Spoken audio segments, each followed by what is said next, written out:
ਦੋਸਤੋ ਅੱਜ ਤੀਸਰਾ ਦਿਨ ਆ ਮੀਂਹ ਦਾ ਤੇ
ਆਹ ਰਹਿੰਦੇ ਆ ਉਹਦੇ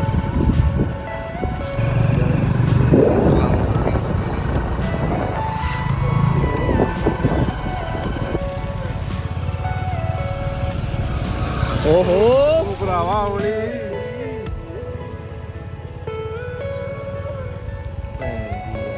ਆਲਣ ਦੇ ਉਹਨੂੰ ਵੀ ਹੋਣਾ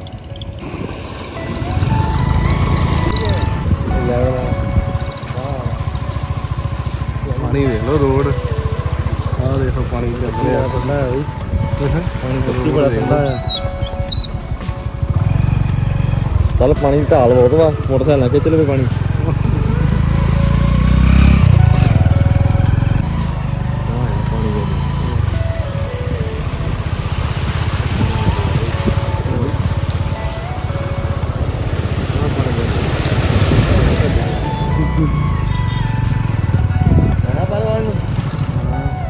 ਦੱਸ ਜਾਣਾ ਜੀ ਰਹਿਣ ਦਿਓ ਭਰਾਵਾ ਹਾਂ ਪਰਵਾਰ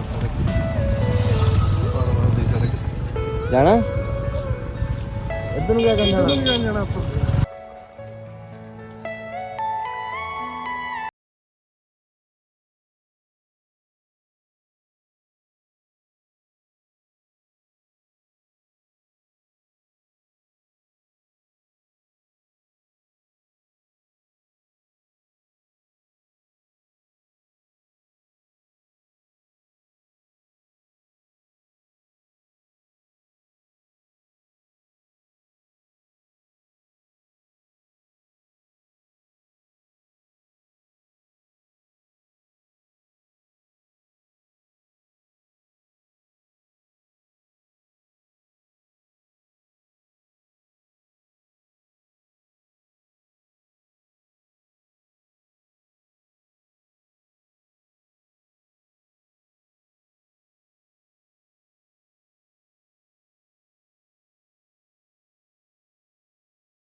ਪੌੜੀ ਧੱਕ ਕਿੱਦਾਂ ਪਾਉਂਦਾ ਵਾ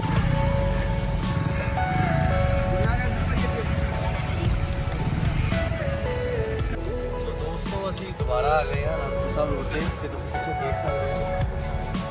ਬਹੁਤ ਹੀ ਬੁਰਾ ਹਾਲ ਹੈ ਹੁਣ ਤਾਂ ਰੱਬ ਅੱਗੇ ਇੱਕੋ ਹੀ ਅਰਦਾਸ ਹੈ ਵੀ ਰੱਬਾ ਬੱਸ ਕਰ ਬਾਈ ਹੁਣੀ ਹੁਣੇ ਲੰਘੇ ਆ ਉਹ ਦੱਸ ਰਹੇ ਕਿ ਪੂਰਾ ਮੋਟਰਸਾਈਕਲ ਡੁੱਬ ਮੈਂ ਉਹਨਾਂ ਦੀ ਇੰਟਰਵਿਊ ਲੈ ਲੈਂਦੇ ਆਹ ਦੇਖ ਲਓ ਮੋਟਰਸਾਈਕਲ ਗਿਆ ਦੇਖ ਲਓ ਮੋਟਰਸਾਈਕਲ ਵੇਖ ਲਓ ਹੌਲੀ ਹੌਲੀ ਹੌਲੀ